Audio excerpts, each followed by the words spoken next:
तो let's talk about one thing जो हम एज इन योग फॉर लाइफ में भी बहुत जानते हैं, आई थिंक आप भी जानते होंगे, जिसे कहते हैं ब्रेन बूस्टिंग एक्सरसाइजेस। तो yes. What exactly our brain boosting exercises, और वो कैसे हमारे दिमाग पे असर करती हैं? हाँ, तो देखिए, जैसे जो है बॉडी फिट रखने के लिए या डिसीज फ्री रखने के लिए हम फिजिकल एक्सरसाइज करते हैं, योगा करते हैं, जिम जाते हैं, ये सारी चीजें करते हैं। ऐसे ही ब्रेन को शार्प रखने के लिए ब्रेन बूस्टिंग एक्टिविटीज की जाती है, और मैं अपनी वीडियोस में भी रिकमेंड करती हूँ बच्चों के लिए ब्रेन बूस्टिंग एक्टिविटीज। तो हम्म। इसके पीछे की साइंस क्या है कि जैसे आप हैंड से ब्रेन बूस्टिंग एक्सरसाइज करते हैं, और ये मेरा राइट हैंड है, और इसे डोमिनेटेड हैंड कहा जाता है क्योंकि इससे हम सबसे ज्यादा काम करते हैं। और ये मेरा लेफ्ट हैंड है जो अनडोमिनेटेड हैंड है, और इससे हम कम काम करते हैं।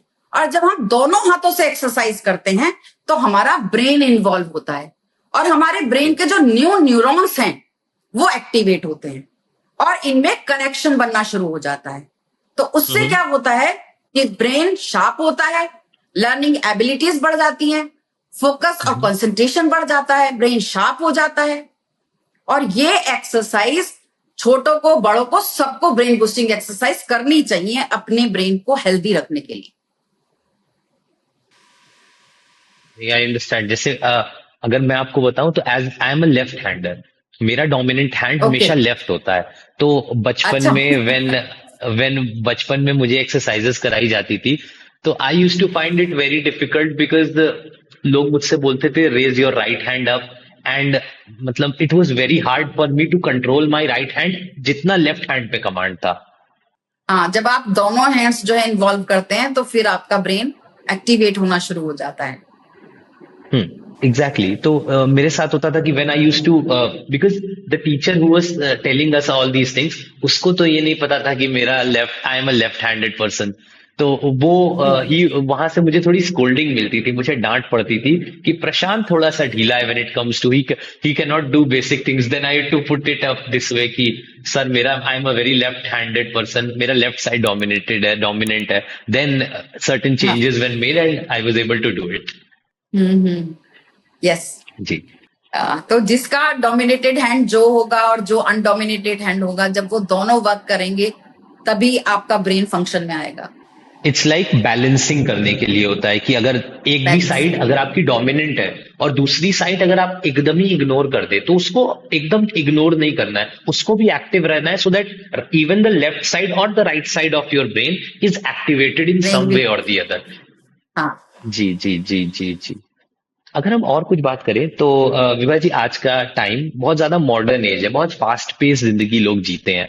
सुबह सुबह जल्दी ऑफिस चले जाना, शाम को आना, और ऑफिस आवर्स भी बहुत हेक्टिक होते हैं लोगों के।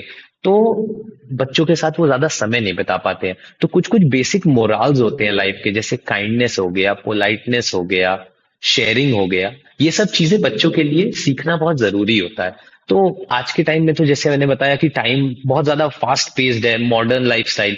तो आपके हिसाब से what can be the best way कि बच्चों को हम इन सब मॉरल्स को सिखा सकते हैं? देखिए, सबसे पहले तो बच्चे पेरेंट्स से ही सीखते हैं।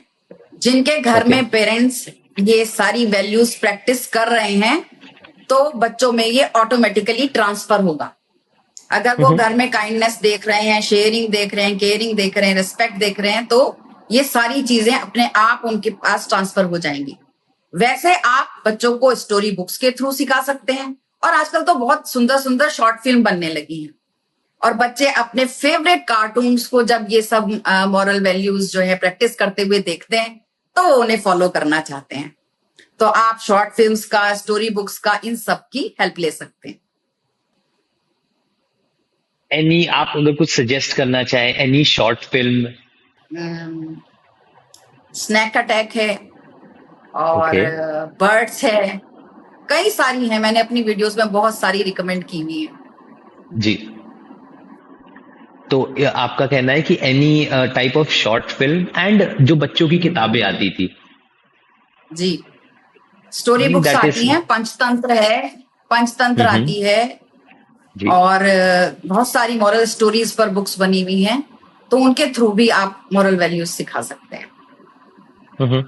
नहीं, मेक सेंस। मतलब आज के मॉडर्न टाइम में लोग आगे बढ़ तो रहे हैं, टेक्नोलॉजी का प्रयोग तो कर रहे हैं, बट मुझे ऐसा लगता है कि जो हम मॉरल सीख सकते हैं वाइल वी रीड इट, उस पर्टिकुलर चीज को रीड करके, जैसे होता है ना विभा जी, जब बच्चों को पढ़ाया जाता है तो उनको उंगली वहां पे रखी जाती है, उसी के नीचे स्लाइड करके पढ़ाया जाता है, तो बच्चों का पूरा अटेंशन उस पर्टिकुलर पार्ट पे होता है, तो इससे बच्चों के दिमाग को बहुत ज्यादा बूस्टिंग मिलती होगी। एक्चुअली जो स्टोरी बुक्स होती हैं उनमें पिक्चर्स रहती हैं, और जब पिक्चर्स के हाँ। साथ टेक्स्ट आता है और आप बच्चे को कैरेक्टर के साथ इन्वॉल्व करते हैं, आप बताते हैं, हर कैरेक्टर के बारे में बताते हैं या वॉइस मॉड्यूलेशन करते हैं, और वॉइस मॉड्यूलेशन के साथ जब आप स्टोरीज सुनाते हैं बच्चों को, तो बच्चे बहुत इन्वॉल्व होते हैं, वो इमेजिन करने लगते हैं कि आगे क्या होने वाला है। आप उनसे ये भी पूछ सकते हैं कि कौन सा फेवरेट कैरेक्टर है, कौन सा उन्हें पसंद नहीं आ रहा है। नहीं, very nice way of interacting, क्योंकि बच्चे इन्हीं सब चीजों को लेके तो खुलते हैं कि मुझे तो छोटा भीम बहुत पसंद है, मुझे तो ये पसंद है। बच्चों के लिए तो यही सब चीजें होती है, क्योंकि वो उसी एरिया में ही एक्सपैंड कर रहे होते हैं, खेल रहे होते हैं, सीख रहे होते हैं। अब मेरा मेरा बेटा था तो उसको मतलब स्टोरी बुक की इतनी हैबिट थी कि वो जब प्री स्कूल में जा रहा था तब जो है वो स्कूल से आते ही सबसे पहले उससे ये होता था, आज मुझे ये स्टोरी बुक सुननी है मम्मी, आज मुझे वो वाली स्टोरी बुक सुननी है, तो वो पहले से 2-3 लेके बैठा होता था।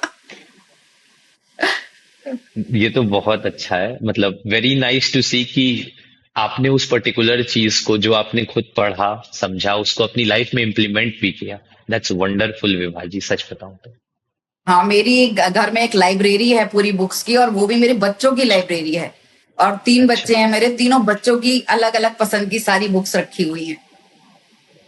एक पर्सनल सवाल मैं आपसे और पूछूंगा विभा जी, जो मैं अपने खुद के घर में कभी कभी नोटिस कर पाता हूँ। तो बाय गॉड्स ग्रेस मेरी 2 नेफ्यूज और 2 नीस है, और समटाइम्स ना वो कभी कभी जब इरिटेटेड मूड में होते हैं तो खाना खाने को भी दे आर नॉट लाइक मैं खाना नहीं खाऊंगा, बट जैसे ही मेरे बड़े भाई हैं वो उनको हल्का सा फोन दिखा देते हैं, उनके फेवरेट यूट्यूब चैनल दिखा देते हैं, तब बच्चे इस चीज को, वो खाना भी खाते हैं और वो पेरेंट्स की बात भी मानते हैं। तो पेरेंट्स इस चीज को समझते हैं that it is not a good habit, but उनको अंदाजा नहीं होता है कि इस चीज को रिवर्स कैसे किया जाए। अगर आप इस पे कुछ बता पाती तो it would be really nice. देखिए, बच्चे जब स्कूल जाते हैं तो उनके पास कोई स्क्रीन नहीं होता ना, और वो वहां जाकर लंच भी कराते हैं, सब कुछ करते हैं, लेकिन घर पर हम बच्चों की बात मानने लगते हैं और बच्चों को स्क्रीन दे देते हैं।